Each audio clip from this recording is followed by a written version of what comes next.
right, Mazz, where do we start with this one? Good question. So I'm asking you. Okay.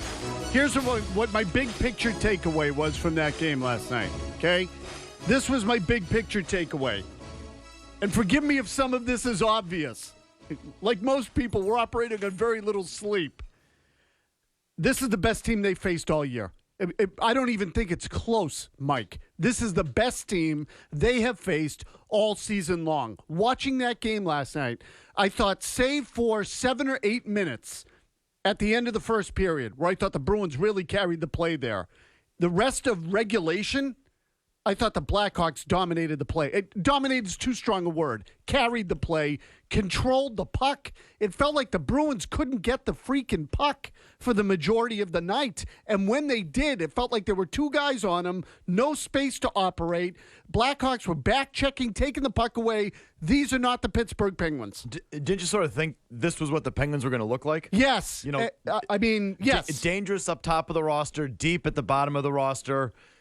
Defenseman who could move the puck, aggressive, on your heels. That's what I thought Pittsburgh was going to look like. Yes. And in fact, I would even say that this looked better than what I thought Pittsburgh was going to look like. These guys are good. They are damn good. And that said, you're up 3-1 in the third period. You had a bunch of chances, 3-3, to beat them in overtime. This is doable. It's not impossible.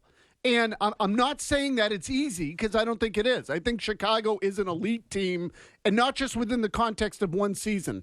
I think we're talking about an elite team over a period of years. They are damn good. The frustrating part of it is that the Bruins had a 2-0 lead, a 3-1 lead.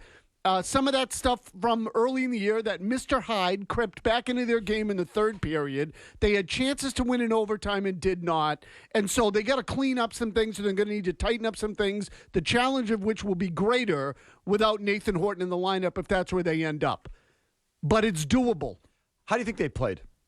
I thought during the regulation, I thought they were outplayed. I don't think they were great. I don't think they were god-awful. I think they were okay. In the first overtime, I thought they were good. In most of the third overtime, I thought they were good. The second overtime, I give to Chicago. How can you remember that and differentiate it? Because I remember making mental notes of it during the game. That's pretty good. It's all a blur to me. I got to go to my notes to say who won which overtime period. No, I made mental notes of it during the game. I remember thinking, boy, the first overtime, the Bruins looked better. And I thought in the third overtime, the Bruins looked better. But again, save for 7 or 8 minutes of the first period, I thought the Blackhawks looked like the much better team in regulation. Be honest, deep in the second overtime, what were you thinking, Beetle? I was thinking that they're going to lose this game. No. You all were thinking the same thing. No, it never crossed my mind. Boy, Felger might be onto something with the shootouts, No, take your shootout and stuff it. In fact, I was ready for a fourth overtime last night. Once it got to that stage, I said, screw it. Let's just bag the sleep Mazz altogether. Was wired by the end of the game. I said this game could use a shootout. You know how he's got these mental notes now? You should have seen his breakdown in the car ride from the arena last night. I could have taped it, and it could have been a better post-game show than whatever you did last night, Felger. It was that good.